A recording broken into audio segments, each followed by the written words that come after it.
สวัสดีค่ะพบกันในใครๆก็เข้าครัววันนี้ค่ะเดี๋ยวนี้จะพาคุณผู้ชมไปดูการทำ Healthy Nut and Seed Bread ค่ะเป็นขนมปังที่ไม่ใช้แป้งนะคะแล้วก็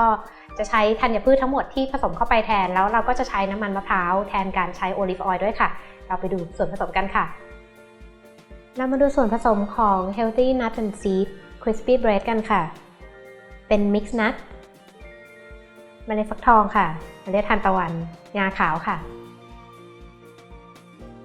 แฟลกซีดค่ะเมล็ดเจียสมุนไพรรวมแล้วก็เกลือค่ะน้ำค่ะน้ำมันมะพร้าวส่วนผสมครบแล้วเดี๋ยวเราไปดูวิธีการทำ Healthy Nut and Seed Crispy Bread กันค่ะเราไปดูวิธีการทำ Healthy Nut and Seed Crispy Bread กันค่ะก่อนอื่นนะคะใส่ส่วนผสมทั้งหมดที่มีเลยค่ะอันนี้เป็น Mix Nut นะคะ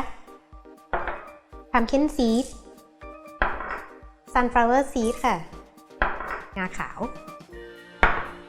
แฟลกซีดค่ะเมล็ดเจียถ้าน้ำมันมะพร้าวแข็งเป็นก้อนนะคะวอร์มน้ำนิดนึงค่ะให้น้ำอุ่นๆแล้วก็ทำละลายน้ำมันมะพร้าวก่อนนะคะอันนี้น้ำแล้วก็น้ำเปล่าค่ะก็คนให้เข้ากันค่ะเดี๋ยวเราจะพอคนเข้ากันแล้วเราจะพักไว้ประมาณ 10-20 นาทีนะคะให้มันเซ็ตตัว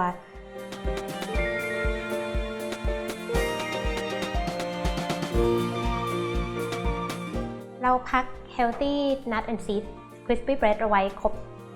20 นาทีแล้วนะคะมันก็จะอืดๆแบบนี้นะคะเดี๋ยวเราจะมาเทใส่ถาดกันค่ะ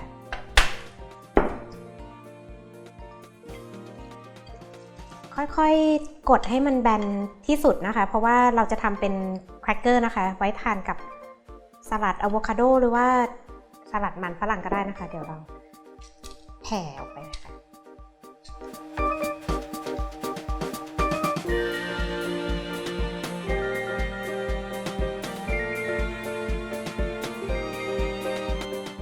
เอาค่ะเราก็กดให้แบนที่สุดแล้วนะคะเดี๋ยวเราจะอบที่อุณหภูมิ170องศาค่ะไฟบนล่าง45นาทีค่ะ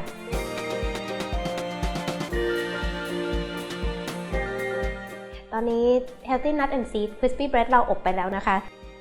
เราจะมาแต่งหน้ากันนิดนึงค่ะด้วยเกลือค่ะใส่นิดเดียวค่ะเอาแค่แบบปรุงรสนะคะแล้วก็สมุนไพรที่เรามีค่ะออริกาโนเบซิลอะไรก็ได้ค่ะที่มีแล้วก็ที่ชอบเลยค่ะถ้าใครชอบคาราเวก็อร่อยเหมือนกันนะคะหรือจะโรยแค่ซินนามอนก็ได้เหมือนกันค่ะแล้วเราก็ตัดนะคะ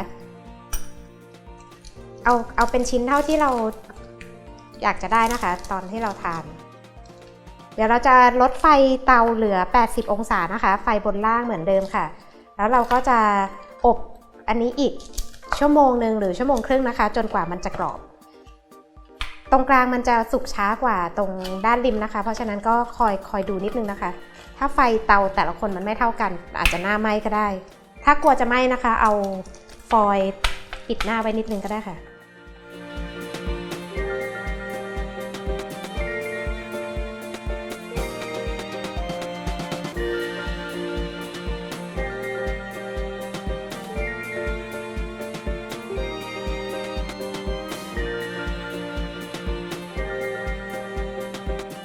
เสร็จเรียบร้อยแล้วค่ะสำหรับ Healthy Nut and Seed Crispy Bread ของเราค่ะเมนูนี้นะคะเรียกว่าเป็นหนึ่งใน Gluten Free ค่ะเป็นวีแกนด้วยแล้วก็เป็น Paleo Diet ด้วยท่านผู้ชมสงสัยไหมคะว่า Paleo Diet คืออะไรมันคือการที่เรา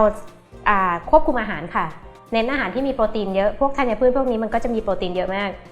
ที่เป็นวีแกนด้วยเนี่ยก็คือสำหรับคนที่ทานวีแกนค่ะเขาจะเป็นคนที่ไม่ทานอาหารที่เป็นเนื้อสัตว์เลยหรือทำจากส่วนผสมที่เป็นเนื้อสัตว์วันนี้เราเลือกที่ทำเป็นวีแกนเราใช้น้ำมันมะพร้าวแทนการใส่ไข่เดี๋ยวมาดูกันค่ะเวลาทานนะคะทานคู่กับเฟต้าชีสหรือว่าเป็นอะโวคาโด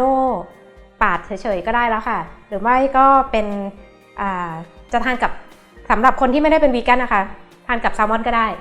แซลมอนกับชีสครีมชีสทานกับชีสเฉยๆก็ได้ค่ะเรียบร้อยแล้วติดตามวิธีการทำได้ที่ foodtower.tv ค่ะสำหรับวันนี้ลาไปก่อนสวัสดีค่ะ